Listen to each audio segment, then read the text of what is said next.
ದೇವನಹಳ್ಳಿ, ಮಾ 27ರಂದು ನಡೆಯಲಿರುವ ಸಚಿವ ಸಂಪುಟ ಸಭೆಯಲ್ಲಿ, ಮಾದಿಗ ಸಮುದಾಯಕ್ಕೆ ನ್ಯಾ.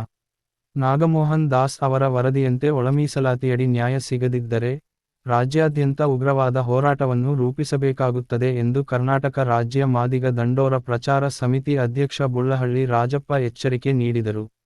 ಜಿಲ್ಲಾಡಳಿತ ಭವನದ ಮುಂದೆ, ಮಾದಿಗ ಸಮುದಾಯಗಳ ಒಕ್ಕೂಟದಿಂದ ಆಯೋಜಿಸಿದ್ದ ಸಾಂಕೇತಿಕ ಪ್ರತಿಭಟನೆಯಲ್ಲಿ, ಜಿಲ್ಲಾಧಿಕಾರಿಯ ಮುಖಾಂತರ ರಾಜ್ಯ ಸರ್ಕಾರಕ್ಕೆ ಮನವಿ ಪತ್ರ ಸಲ್ಲಿಸಿದ ನಂತರ ಅವರು ಮಾತನಾಡಿದರು. ಒಳಮೀಸಲಾತಿಗಾಗಿ ಮಾದಿಗ ಸಮುದಾಯ 40 ವರ್ಷಗಳ ನಿರಂತರವಾದ ಹೋರಾಟವನ್ನು ಮಾಡಿಕೊಂಡು ಬಂದಿದೆ. ನಾವು ಆರ್ಥಿಕವಾಗಿ, ಸಾಮಾಜಿಕವಾಗಿ, ಶೈಕ್ಷಣಿಕವಾಗಿ ಮತ್ತು ರಾಜಕೀಯವಾಗಿ ತೀರಾ ಹಿಂದುಳಿದಿದ್ದೇವೆ. ನಮಗೆ ಜನಸಂಖ್ಯಾಧಾರಿತವಾಗಿ ಒಳಮೀಸಲಾತಿ ಕೊಡಿ ಎಂದು ಹೋರಾಟ ಮಾಡಿಕೊಂಡು ಬಂದಿದ್ದೇವೆ. ಸುಪ್ರೀಂ ಕೋರ್ಟ್ ಕೂಡ ಒಳಮೀಸಲಾತಿ ನೀಡುವಂತೆ ಆದೇಶ ಮಾಡಿದ್ದು, ನ್ಯಾಯಾಲಯದ ಆದೇಶದಂತೆ ಒಳಮೀಸಲಾತಿ ಜಾರಿಗೊಳಿಸಲು ಮುಂದಾಗಿರುವ ರಾಜ್ಯ ಕಾಂಗ್ರೆಸ್ ಸರ್ಕಾರ, ಈಗ ಬಲಗೈ ಸಮುದಾಯಗಳ ಸಚಿವರುಗಳ ಕೈಗೊಂಬೆಯಾಗಿ ವರ್ತನೆ ಮಾಡುತ್ತಿದೆ. ನಾವು ಯಾರ ಹಕ್ಕನ್ನೂ ಕಸಿದುಕೊಳ್ಳುತ್ತಿಲ್ಲ, ಯಾರ ಮೀಸಲಾತಿಗೂ ಕೈ ಹಾಕಿಲ್ಲ. ನಮ್ಮ ಹಕ್ಕನ್ನಷ್ಟೇ ನಾವು ಪ್ರತಿಪಾದಿಸುತ್ತಿದ್ದೇವೆ. ಆದರೆ, ಅಣ್ಣ ತಮ್ಮಂದಿರಂತೆ ಇದ್ದ ಎಡಗೈ ಮತ್ತು ಬಲಗೈ ಸಮುದಾಯಗಳ ನಡುವೆ ಸಚಿವರುಗಳು ವಿಷ ಬೀಜ ಬಿತ್ತಿದ್ದಾರೆ. ಅವರನ್ನು ಎತ್ತಿಕಟ್ಟಿ, ಒಳಮೀಸಲಾತಿಯ ವಿರುದ್ಧ ನಿಲ್ಲಿಸಿರುವುದು ಸರಿಯಾದ ಕ್ರಮವಲ್ಲ ಎಂದರು. ಮಾದಿಗ ದಂಡೋರ ಜಿಲ್ಲಾಧ್ಯಕ್ಷ ಮಾರಪ್ಪ, ಪುರಸಭೆ ಮಾಜಿ ಅಧ್ಯಕ್ಷ ಮೂರ್ತಿ ಮಾತನಾಡಿ, ಸಮುದಾಯಗಳ ಮೇಲೆ ಸಮುದಾಯಗಳನ್ನು ಎತ್ತಿಕಟ್ಟುವಂತಹ ಸಚಿವರುಗಳು, ಒಳಮೀಸಲಾತಿಯಲ್ಲಿನ ಗಂಭೀರತೆಯನ್ನು ಅರ್ಥ ಮಾಡಿಕೊಳ್ಳಬೇಕು. ನಾವು ಜನಸಂಖ್ಯಾಧಾರಿತವಾಗಿ ಮೀಸಲಾತಿ ಕೊಡಿ, ಅದನ್ನು ಬಿಟ್ಟು, ಮಾದಿಗ ಸಮುದಾಯವನ್ನು ದಿಕ್ಕು ತಪ್ಪಿಸುವಂತಹ ಕೆಲಸ ಮಾಡಬೇಡಿ ಎಂದರು. ತಾಲೂಕು ಪಂಚಾಯಿತಿ ಮಾಜಿ ಅಧ್ಯಕ್ಷ ಮುದುಗುರ್ಕಿ ವಿ ನಾರಾಯಣಸ್ವಾಮಿ ಮಾತನಾಡಿದರು. ಪ್ರತಿಭಟನಾಕಾರರಿಂದ ಮನವಿ ಪತ್ರ ಸ್ವೀಕರಿಸಿದ ಜಿಲ್ಲಾಧಿಕಾರಿ ಡಾ. ಕೆ. ಎನ್. ಅನುರಾಧ ಅವರು, ಸರ್ಕಾರಕ್ಕೆ ಮನವಿ ಪತ್ರ ರವಾನೆ ಮಾಡುತ್ತೇವೆ. ಅಲ್ಲಿಂದ ಯಾವ ರೀತಿಯ ಸೂಚನೆ ಬರುತ್ತೋ ಅದನ್ನು ಪಾಲಿಸುತ್ತೇವೆ ಎಂದರು. ಅರುಂಧತಿ ಸೇವಾ ಸಮಿತಿ, ಮಾತಂಗ ಮಹರ್ಷಿ ಸೇವಾ ಟ್ರಸ್ಟ್, ಜಾಂಬವ ಸೇವಾ ಟ್ರಸ್ಟ್ ಸೇರಿದಂತೆ ಮಾದಿಗ ಸಮುದಾಯಗಳ ಟ್ರಸ್ಟ್ಗಳ ಪದಾಧಿಕಾರಿಗಳು ಪ್ರತಿಭಟನೆಯಲ್ಲಿ ಭಾಗವಹಿಸಿದ್ದರು. ಮುಖಂಡರಾದ ಚಂದೇನಹಳ್ಳಿ ಮುನಿಯಪ್ಪ, ಕದಿರಪ್ಪ, ಎಂ. ಜಗದೀಶ್, ನರಸಿಂಹಮೂರ್ತಿ, ವೇಣುಗೋಪಾಲ್, ಟಿ. ಭರತ್, ವೆಂಕಟೇಶ್, ಸೋಲೂರು ನಾಗರಾಜ್, ಮುನಿರಾಜು, ಬಟ್ರೇಹಳ್ಳಿ ನಾರಾಯಣಪ್ಪ ಸೇರಿದಂತೆ ಮುಖಂಡರು ಹಾಜರಿದ್ದರು.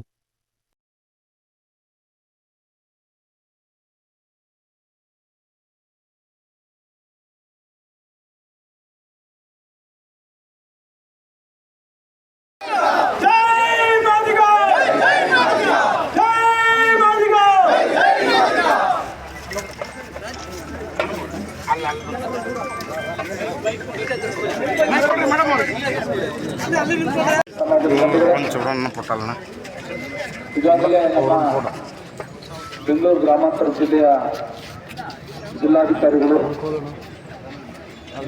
ನಮ್ಮ ಸಹೋದರಿ ಡಾಕ್ಟರ್ ಅನುರಾಧ ಮೇಡಮ್ ಅವರಿಗೆ ಅವರಿಗೆ ನಾನು ನನ್ನ ಸಮಾಜದ ಪರವಾಗಿ ಸ್ವಾಗತವನ್ನು ಬಯಸ್ತೇನೆ. ಮೇಡಮ್, ನನ್ನ ಹೆಸರು ಬುಳ್ಳಹಳ್ಳಿ ರಾಜಪ್ಪ ಅಂತೇಳಿ, ಕರ್ನಾಟಕ ಮಾದಿಗ ದಂಡೋರ ರಾಜ್ಯ ಪ್ರಚಾರ ಸಮಿತಿ ಅಧ್ಯಕ್ಷ. 35 ವರ್ಷಗಳ ಹೋರಾಟ, ಒಳಮೀಸಲಾತಿ ವರ್ಗೀಕರಣ ಆಗಬೇಕು ಅಂತೇಳಿ ನಮ್ಮ ನಿರಂತರ ಹೋರಾಟ. ಇವತ್ತು ಸರ್ಕಾರಕ್ಕೆ ನಾವು ನಿಮ್ಮ ಮೂಲಕ ಎಚ್ಚರಿಕೆ ಕೊಡ್ತಾ ಇದ್ದೀವಿ. ಮಾನ್ಯ ನ್ಯಾಯಮೂರ್ತಿ ಎ ಜೆ ಸದಾಶಿವರವರ ಆಯೋಗವನ್ನು ರಚನೆ ಮಾಡಿದ್ದು ಕಾಂಗ್ರೆಸ್ ಸರ್ಕಾರ. ಇವತ್ತು ಸುಪ್ರೀಂ ಕೋರ್ಟ್ ಆಯಾ ರಾಜ್ಯಗಳಿಗೆ ಅಧಿಕಾರ ಕೊಟ್ಟು ಅವರ ಇತಿಮಿತಿಯಲ್ಲಿ ದತ್ತಾಂಶಗಳನ್ನು ಸ್ವೀಕಾರ ಮಾಡಿ, ಆ ದತ್ತಾಂಶದ ಪ್ರಕಾರವಾಗಿ ಎಲ್ಲರಿಗೂ ಕೂಡ ಸಾಮಾಜಿಕ ನ್ಯಾಯ ಕೊಡಬೇಕು ಅಂತೇಳಿ ಸುಪ್ರೀಂ ಕೋರ್ಟ್ ಆದೇಶ ಮಾಡಿತು. ಆ ಆದೇಶವನ್ನ ಕರ್ನಾಟಕ ಸರ್ಕಾರ, ಕಾಂಗ್ರೆಸ್ ಸರ್ಕಾರನೇ ಆದೇಶವನ್ನು ಸ್ವೀಕಾರ ಮಾಡಿತು. ಸ್ವೀಕಾರ ಮಾಡಿದ ಮೇಲೆ ಇದೇ ಕಾಂಗ್ರೆಸ್ ಸರ್ಕಾರ ದತ್ತಾಂಶಗಳು ಸರಿ ಇಲ್ಲ, ಇದನ್ನು ನಾವು ಯಥಾವತ್ತಾಗಿ ಜಾರಿ ಮಾಡಿದ್ರೆ ಮತ್ತೊಮ್ಮೆ ನಾವು ಅದನ್ನು ಪರಿಶೀಲನೆ ಮಾಡಬೇಕು ಅಂತೇಳಿ ನ್ಯಾಯಮೂರ್ತಿ ನಾಗಮೋಹನ್ ದಾಸ್ ಅವರ ಏಕವ್ಯಕ್ತಿ ಕಮಿಷನ್ ಅನ್ನು ಹಾಕಿದ್ದು ಕೂಡ ಕಾಂಗ್ರೆಸ್ ಸರ್ಕಾರ. ಇದರ ಮಧ್ಯದಲ್ಲಿ ಬಿಜೆಪಿ ಸರ್ಕಾರ ಈ ವರದಿಯನ್ನು ಕೂಲಂಕುಷ ಪರಿಶೀಲನೆ ಮಾಡಬೇಕು ಅಂತೇಳಿ ಸಬ್ ಕಮಿಟಿಯನ್ನು ಹಾಕಿ ಸನ್ಮಾನ್ಯ ಮಾಧುಸ್ವಾಮಿರವರ ನೇತೃತ್ವದಲ್ಲಿ ವರದಿಯನ್ನು ಪರಿಶೀಲನೆ ಮಾಡಿ, ಇವತ್ತೇನು ಸುಪ್ರೀಂ ಕೋರ್ಟ್ ಆದೇಶ ಮಾಡಿದೆ, ಸದಾಶಿವ ಆಯೋಗದ ವರದಿ ಏನಿದೆ ಅದು ಸರಿ ಇದೆ, ಅದರ ಮೂಲಕವಾಗಿ ನಾವು 6, 5, 4, 1 ಅಂತ ಮಾಡಲೇಬೇಕು ಅಂತೇಳಿ ಮಾಧುಸ್ವಾಮಿ ವರದಿ ಕೊಟ್ಟು ಅದನ್ನು ಯಥಾವತ್ತಾಗಿ ಜಾರಿ ಮಾಡಲಿಕ್ಕೆ ಕ್ಯಾಬಿನೆಟ್ ಕೂಡ ತೀರ್ಮಾನ ಮಾಡಿ ಲೋಕಸಭೆಗೆ ಕಳಿಸಿಕೊಟ್ಟಂಥದ್ದು ಎಲ್ಲರಿಗೂ ಗೊತ್ತಿದೆ. ಇವತ್ತು ಕರ್ನಾಟಕ ಸರ್ಕಾರ ಹೇಳ್ತಾ ಇದೆ, ದಯಮಾಡಿ ಮೇಡಮ್ ಅವರಿಗೆ ಕೊಡೆ ಇಟ್ಕೊಳ್ಳೋದು ಒಳ್ಳೆಯದು. ನಮ್ಮ ವಾದ ಇಷ್ಟೇ, ವಲಯರ ಮೀಸಲಾತಿಯನ್ನು ಕಿತ್ತು ನಮಗೆ ಕೊಡ್ರಿ ಅಂತ ನಾವು ಕೇಳ್ತಾ ಇಲ್ಲ. ಭೂಮಿ ಕೊರ್ಚ ಕೊರ್ಮಗಳ ಮೀಸಲಾತಿಯನ್ನು ಕಿತ್ತು ನಮಗೆ ಕೊಡ್ರಿ ಅಂತ ನಾವು ಕೇಳ್ತಾ ಇಲ್ಲ. ಇವತ್ತು 70 ದಶಕಗಳವರೆಗೂ ಕೂಡ ದಶಕಗಳಲ್ಲಿ ಬಂದಿರುವಂತ ಛಲವಾದಿ ಸಮಾಜ ಎಲ್ಲ ರಂಗಗಳಲ್ಲಿ ನಮ್ಮ ಹಕ್ಕನ್ನ ಕಿತ್ತು ತಿಂದಿರುವಂತವ್ರು ಇವತ್ತು ಛಲವಾದಿ ಸಮಾಜ. ಇಲ್ಲಿವರೆಗೂ ಅವ್ರು ಹೇಳ್ತಾ ಇದ್ರು, ನಾವು ಒಳ ಮೀಸಲಾತಿ ಪರ ಇದ್ದೀವಿ, ನಾವು ಯಾವ ವಿರೋಧ ಮಾಡಲ್ಲ, ಮಾದಿಗರು ಛಲವಾದಿಗಳು ಸಹೋದರರು, ಇದಕ್ಕೆ ಅಡ್ಡಿ ಮಾಡ್ತಾರಂತವ್ರು ಕೊಲಂಬಗಳು ಅಂತ ಹೇಳಿ ಇದೇ ಛಲವಾದಿಗಳು ಹೇಳ್ತಾ ಇದ್ರು. ಕೊಲಂಬಗಳಂದ್ರೆ ಕೊರ್ಚ ಕೊರ್ಮ ಲಂಬಾಣಿಗಳು. ಆದ್ರೆ ಇವತ್ತು ಉನ್ನತ ಮಟ್ಟದಲ್ಲಿರುವಂತಹ ಈ ಒಳ ಮೀಸಲಾತಿ ನೋವನ್ನ ತಿಂದಿರುವಂತಹ ನಾಯಕರುಗಳು ಒಂದು ಸಭೆ ಸೇರಿ ಆ ಸಭೆಯಲ್ಲಿ ಕೊರಚರು ಇರ್ತಾರೆ, ಕೊರಮರು ಇರ್ತಾರೆ, ಲಂಬಾಣಿ ಇರ್ತಾರೆ, ಭೂಮಿ ಇರ್ತಾರೆ, ಛಲವಾದಿ ನಾಯಕರು ಇರ್ತಾರೆ, ಮಾದಿಗರು ಇರ್ತಾರೆ. ಆ ಸಭೆಯಲ್ಲಿ ಒಂದು ತೀರ್ಮಾನ ಆಗ್ತದೆ. ಇವತ್ತು ನಾಗಮೋಹನ್ ದಾಸ್ ಅವರ ವರದಿ ಕೊಟ್ಟಿರೋದು ಯಥಾವತ್ತಾಗಿ ಚೆನ್ನಾಗಿದೆ, ಆ ವರದಿಯನ್ನು ಜಾರಿ ಮಾಡಲಿ, ನಮ್ಮ ಯಾರ ತಕರಾರು ಇಲ್ಲ ಅಂತೇಳಿ ಎಲ್ಲಾ ರಾಜಕೀಯ ಪಕ್ಷದ ಎಲ್ಲಾ ಸಮಾಜದ ನಾಯಕರುಗಳು ಮಾತಾಡಿರೋದನ್ನ ನಾವು ನೋಡ್ತಾ ಇದ್ದೀವಿ. ಇವತ್ತು ಒಂದು ಕ್ಷೇತ್ರದಲ್ಲಿ ಒಬ್ಬ ಶಾಸಕ ಆಯ್ಕೆಯಾಗಿ ಬರಬೇಕಾದ್ರೆ ಎಲ್ಲ ಸಮಾಜಗಳ ಮತವನ್ನು ಪಡ್ಕೊಂಡು ಆಯ್ಕೆಯಾಗಿ ಅವರು ಮಂತ್ರಿಮಂಡಲಕ್ಕೆ ಹೋಗ್ತಾರೆ. ಆದ್ರೆ ಅಂತ ಮಂತ್ರಿಮಂಡಲಕ್ಕೆ ಹೋಗಿರುವಂತ ನಾಲಾಯಕ ಸಚಿವರು ಇವತ್ತು ಅವೈಜ್ಞಾನಿಕ ವರದಿ ನಾಗಮೋಹನ್ ದಾಸ್ ಅಂತ ಹೇಳ್ತಾ ಇದ್ದಾರೆ. ನಾನು ಮೇಡಮ್ ನಿಮ್ಮ ಮೂಲಕ ನಾನು ಪ್ರಶ್ನೆ ಮಾಡ್ತಾ ಇದ್ದೇನೆ. ಸುಮಾರು 138 ಕೋಟಿ ಖರ್ಚು ಮಾಡಿದ್ದು ಇದೇ ಕಾಂಗ್ರೆಸ್ ಸರ್ಕಾರ. ಇವತ್ತು ಸದಾಶಿವ ಆಯೋಗಕ್ಕೆ ದುಡ್ಡು ಖರ್ಚು ಮಾಡಿದ್ದು ಕಾಂಗ್ರೆಸ್ ಸರ್ಕಾರ, ನಾಗಮೋಹನ್ ದಾಸ್ ಅವರು ವರದಿಗೆ ಖರ್ಚು ಮಾಡಿದ್ದು ಕಾಂಗ್ರೆಸ್ ಸರ್ಕಾರ. ಇವರಿಗೆ ಒಂದು ವೇಳೆ ಎಲ್ಲಾ ವರದಿಗಳು ಅವೈಜ್ಞಾನಿಕ ಅಂತ ಇವ್ರಿಗೆ ಗೊತ್ತಿದ್ರೆ ಇವರು ಯಾವ ಪುರುಷಾರ್ಥಕ್ಕೋಸ್ಕರವಾಗಿ ಇಷ್ಟು 100 ಕೋಟಿ ದುಡ್ಡನ್ನ ಯಾಕೆ ಇವರು ಖರ್ಚು ಮಾಡಬೇಕಾಗಿತ್ತು? ಅವರ ಇತಿಹಾಸವನ್ನು ಮುರಿದು ನಾನಿವತ್ತು ಅಹಿಂದ ನಾಯಕತ್ವ ಹೇಳ್ಕೊಳ್ತಾ ಇದ್ರಿ. ಇದುವರೆಗೂ ಎಲ್ಲಾ ಸಭೆಗಳಲ್ಲಿ ಹೇಳಿದಿರಿ, ನಾನು ಮಾದಿಗ ಸಮಾಜಕ್ಕೆ ಯಾವುದೇ ರೀತಿ ಅನ್ಯಾಯ ಮಾಡಲ್ಲ, ನಿಮ್ಗೆ ಸಾಮಾಜಿಕ ನ್ಯಾಯ ಕೊಟ್ಟೇ ಕೊಡ್ತೀನಿ ಅಂತ ಹೇಳ್ತಿದ್ದಂತ ಸರ್ಕಾರ ಇವತ್ತು ಬರೀ 3-4 ಜನ ಮಂತ್ರಿಗಳಿಗೆ ಕೈಗೊಂಬೆಯಾಗಿ ಇವತ್ತು ಸಿದ್ದರಾಮಯ್ಯ ಅವರು ಮಾತನಾಡ್ತಾ ಇದ್ದಾರೆ. ಮೇಡಮ್ ಇವತ್ತು ನಾವು ಒಂದೇ ಒಂದು ಮಾತು ನಿಮ್ಗೆ ಹೇಳಿ ನಾನು ಮಾತು ಮುಗಿಸ್ತೇನೆ. ಇವತ್ತು ಈ ಅನೇಕ ಸಚಿವ ಸಂಪುಟಗಳಲ್ಲಿ ಚರ್ಚೆ ಮಾಡಿದ್ದಾರೆ. ನಮ್ಮ ಕ್ಷೇತ್ರದ ಶಾಸಕರು ಇವತ್ತು ನಮ್ಮ ಜಿಲ್ಲೆಯ ಉಸ್ತುವಾರಿ ಮಂತ್ರಿಗಳು ಕೂಡ ಬಹಳಷ್ಟು ಹೋರಾಟ ಮಾಡಿದ್ದಾರೆ. ಅವರೆಲ್ಲರಿಗೂ ಕೂಡ ಭರವಸೆ ಕೊಟ್ಟಿದ್ದಾರೆ. ಇವತ್ತು 27ನೇ ತಾರೀಕು ನಾಳೆ ನಾಡಿದ್ದು ನಡೆಯುವಂತ 27ನೇ ತಾರೀಕಿನಲ್ಲಿ ವಿಶೇಷ ಸಚಿವ ಸಂಪುಟವನ್ನು ಕರೆದು ಈ ಮಾದಿಗರಿಗೆ ನಾವು ಅನ್ಯಾಯ ಮಾಡಲ್ಲ, ನಾವು ನ್ಯಾಯ ಕೊಟ್ಟೇ ಕೊಡ್ತೀವಿ, ಅದನ್ನ ಯಥಾವತ್ತಾಗಿ ಜಾರಿ ಮಾಡ್ತೀವಿ ಅಂತೇಳಿ ಇದೇ ಇವತ್ತು ಎಚ್ ಸಿ ಮಾದೇವನವ್ರು ಮಾತು ಕೊಟ್ಟಿದ್ದಾರೆ. ಇವತ್ತು ಪ್ರಿಯಾಂಕಾ ಖರ್ಗೆ ಅವ್ರು ಮಾತು ಕೊಟ್ಟಿದ್ದಾರೆ. ಇವತ್ತು ಜಿ ಪರಮೇಶ್ವರ್ ಮಾತು ಕೊಟ್ಟಿದ್ದಾರೆ. ಈ ಮಾತು ಕೊಟ್ಟಿರುವ ಸಂದರ್ಭದಲ್ಲಿನೇ ಇವರು ಎಲ್ಲಾ ಸಮಾಜಗಳನ್ನು ಎತ್ತು ಕಟ್ಟಿ ಮತ್ತೆ ಪ್ರತಿಭಟನೆ ಸ್ಟಾರ್ಟ್ ಮಾಡಿದಾರಲ್ಲ, ಇವ್ರಿಗೆ ನಾವು ಏನನ್ನಬೇಕು? ಮೇಡಮ್ ನಿಮಗೆ ಈಗಾಗಲೇ ನಿಮ್ಮ ಗಮನಕ್ಕೆ ಬಂದಿರಬೇಕು. ಯಾಕಂದ್ರೆ ನಿಮಗೆ ವಿಜಿಲೆನ್ಸ್ ರಿಪೋರ್ಟ್ಸ್ ಇರ್ತದೆ. ಇವತ್ತು ಒಂದು ಜಾತಿಯನ್ನ ನೇರವಾಗಿ ಬೈಯುವಂತ ತಾಕತ್ತು ಕೊಟ್ಟಿರೋದಾದ್ರೆ ಈ 4 ಮಂತ್ರಿಗಳು ಇವತ್ತು ಎಲ್ಲ ಸಮಾಜಗಳು ಎತ್ತುಕೊಳ್ತಾ ಇದ್ದಾರೆ. ಅದೇನಾದ್ರೂ ಇದೇ ಮುಂದುವರಿದ ಆದ್ರೆ 27ನೇ ತಾರೀಕು ನಂತರ ಈ ಸಮಾಜ ಯಾವ ಮಟ್ಟಕ್ಕೆ ಹೋಗ್ತದೋ ಅದು ಈ ಸರ್ಕಾರದ ಮನಗಂಡಬೇಕಾಗ್ತದೆ ಎಚ್ಚರಿಕೆಯನ್ನು ಕೊಡ್ತಾ ಇದ್ದೀವಿ. ಯಾಕಂದ್ರೆ ಅನೇಕ ಬಲಿದಾನಗಳಾಗಿದೆ, ಪ್ರಾಣಾತ್ಯಗಳಾಗಿದೆ. ಇವತ್ತು ನಮ್ಮ ಸಮಾಜಕ್ಕೆ ಆಗಿರುವಂತ ನೋವು ನಮ್ಮ ಅನುಭವಿಸ್ತಾ ಇದ್ದೀವಿ.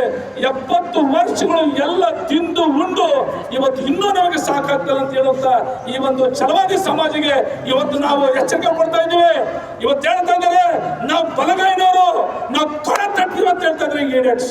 ಆದ್ರೆ ಮೇಡಮ್ ಕ್ಷಮೆ ಇರಲಿ, ಇವತ್ತು ನಮ್ಮ ಲೆಫ್ಟ್ನವರು ಎಡಗೈ ಯಾವುದೇ ಕೆಲಸಕ್ಕೆ ಬರಲ್ಲ ಅಂತ ಹೇಳ್ತಾರೆ. ಇವೆಲ್ಲವನ್ನ ಬದಿ ಹೊತ್ತಬೇಕು. ನಾವು ಇವತ್ತು ಕರ್ನಾಟಕ ಮಾದಿಗ ದೊಡ್ಡವರು ಬೆಂಗಳೂರು ಗ್ರಾಮಾಂತರ ಜಿಲ್ಲೆಯ 4 ತಾಲೂಕುಗಳ ಪದಾಧಿಕಾರಿಗಳು ನಾವು ಇದ್ದೀವಿ. ಇವತ್ತು ಸಾಂಕೇತಿಕವಾದಂತಹ ಒಂದು ಪ್ರತಿಭಟನೆ ಮೂಲಕ ತಮಗೆ ನಾವು ಮನವಿಯನ್ನು ಕೊಡ್ತಾ ಇದ್ದೀವಿ. ಈ ಮನವಿಯನ್ನು ಸ್ವೀಕಾರ ಮಾಡಿ ತಾವು ರಾಜ್ಯ ಸರ್ಕಾರಕ್ಕೆ ಕೊಡಬೇಕು. 27ನೇ ತಾರೀಕು ನಮ್ಮ ಮನವಿಯ ಪ್ರಕಾರವಾಗಿ ಎಲ್ಲ ಜಾತಿಗಳು ಸಾಮಾಜಿಕ ನ್ಯಾಯ ಕೊಡಲಿ ಅಂತ ನಾವು ಭಾವಿಸ್ತಾ ಇವತ್ತು ನಮ್ಗೆ ಎದುರು ನಿಂತಿರುವಂತ ಜಾತಿಗಳಿಗೆ ಹೆಚ್ಚಿಗೆಯನ್ನು ಕೊಟ್ಟು ನಮ್ಮ ಮನವಿಯನ್ನು ನಿಮಗೆ ಕೊಡ್ತಾ ಇದ್ದೀವಿ. ಅಸ್ತ್ರ ಹೂಡ್ತಾವನೆ ನಮ್ಮ ಎಡಗೈ ಬಲಗೈ ಸಮಾಜ ಒಂದೇ ಗುಂಪಿನಲ್ಲಿ ಇರಬೇಕು ಅಂತ. ನೋಡಿ, ಇದನ್ನ ನಾವು ಸ್ವಂತ ನಾವೇ ಅಂಗಡಿಗೆ ಹೋಗಿ ಕಾಸು ಕೊಟ್ಟು ಹಗ್ಗ ತಗೊಂಡ್ಬಂದು ನಮ್ಮದೇ ಮನೇಲಿ ಇರ್ತಕ್ಕಂಥ ಒಂದು ಫ್ಯಾನ್ಗೆ ನೇಣ ಹಾಕುವಂತ ಕೆಲಸ ಅವನು ಲೋಪಾರ್ ಮಾಡ್ತಾ ಇದ್ದಾನೆ. ಅವನು ಜ್ಞಾನ, ಯಾರಾದ್ರೂ ಇಲ್ಲಿ ಮೀಡಿಯಲ್ಲಿ ಪ್ರಚಾರ ಮಾಡಿ ಮಾತನ್ನ, ಅವನು ಜ್ಞಾನ ಪ್ರಕಾಶ ಅಲ್ಲ, ಅಜ್ಞಾನಿ ಪ್ರಕಾಶ ಇದ್ದಾನೆ ಅವನು.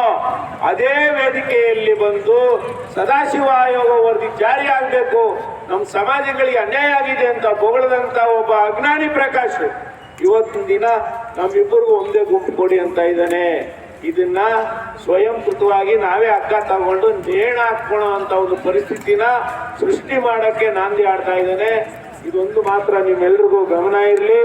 ಇದೊಂದು ಯಾವುದೇ ಕಾರಣಕ್ಕೂ ಈ ರೀತಿಯಾದಂತಹ ಒಂದು ಅಹವಾಲು ಬೇಡಿಕೆಗಳು ನಮ್ಮಿಂದಾಗ್ಲಿ ಅವರಿಂದಾಗ್ಲಿ ಬರಬಾರ್ದು. ಅವ್ರಿಗೆ ಎಷ್ಟು ಬೇಕೋ ಅಷ್ಟು ಪಾಲನ ಅವ್ರು ಪಡ್ಕೊಳ್ಳಿ. ನಮಗೇನು ಇಷ್ಟು ಆಯೋಗಗಳು ನಮಗಿಷ್ಟು ಪರ್ಸೆಂಟ್ ಮೀಸಲಾತಿ ಕೊಡಬೇಕು, ಎಲ್ಲ ಹಿಂದುಳಿದಿದ್ದಾರೆ, ಹಿಂದೆ ಎಲ್ಲ ತುಂಬಾ ನೊಂದಿದ್ದಾರೆ ಅಂತೇಳಿ ಆಯೋಗದ ವರದಿಗಳು ಹೇಳ್ತವೆ. ಆ ವರದಿಗಳನ್ನ ದಯವಿಟ್ಟು ಅನುಷ್ಠಾನ ಮಾಡಿ ನಮಗೆ ನೀವು 19% ಕೊಡೋಕ್ಕಾದ್ರೆ 6% ಕೊಡಿ, 17 ಆದರೆ 5%, 1% ಕಮ್ಮಿ ಮಾಡಿ 5% ಕೊಡಿ, ಉಳಿದಂತೆ 12% ಯಾರಿಗಾದ್ರೂ ಕೊಡಿ, ನಮ್ಮ ಅಭ್ಯಂತರ ಇರೋದಿಲ್ಲ. ಈ ನಿಟ್ಟಿನಲ್ಲಿ ನಾವೆಲ್ಲ ನಾವು ಸಾಮಾಜಿಕ ಜಾಲತಾಣಗಳಲ್ಲಿ ಅವ್ರು ಯಾವ ರೀತಿ ನಮಗೆ ಕೌಂಟು ಕೊಡ್ತಾ ಇದ್ದಾರೋ ನಾವು ಕೊಡಬೇಕು. ನೀವು 12% ತಗೊಂಡು ಎಲ್ಲ ಒಟ್ಟಿಗಿರ್ರಿ, ನಮ್ಮನ್ನು ಬಿಟ್ಬಿಡಿ. ನಾವು ಸಮಾಜದಲ್ಲಿ ಹಿಂದೆಯಿಂದ ಶೋಷಿತರಾಗಿ ಬಂದಿದ್ದೀವಿ. ಮುಂದೇನು ನಾವೇನೋ ನಾವು ನಮ್ಮ ಮಕ್ಕಳು ಮರಿಗೆ, ನಮ್ಮ ಮೊಮ್ಮಕ್ಕಳಿಗೆ ಏನೋ ಅನುಕೂಲ ಆಗಲಿ ಅನ್ನೋಂಥ ಹೋರಾಟ ಇದು 35 ವರ್ಷಗಳಿಂದ ಮಾಡ್ಕೊಂಡ್ ಬಂದಿದ್ದೀನಿ. ಇವ್ರು ನಿನ್ನೆ ಮೊನ್ನೆ ಸ್ಟಾರ್ಟ್ ಮಾಡಿದ್ದೀರಾ. ನೀವು 30 ವರ್ಷ ಹೋರಾಟ ಮಾಡಿ ನಿಮ್ಮ ಮೀಸಲಾತಿ ಪಡ್ಕೊಳ್ಳಿ.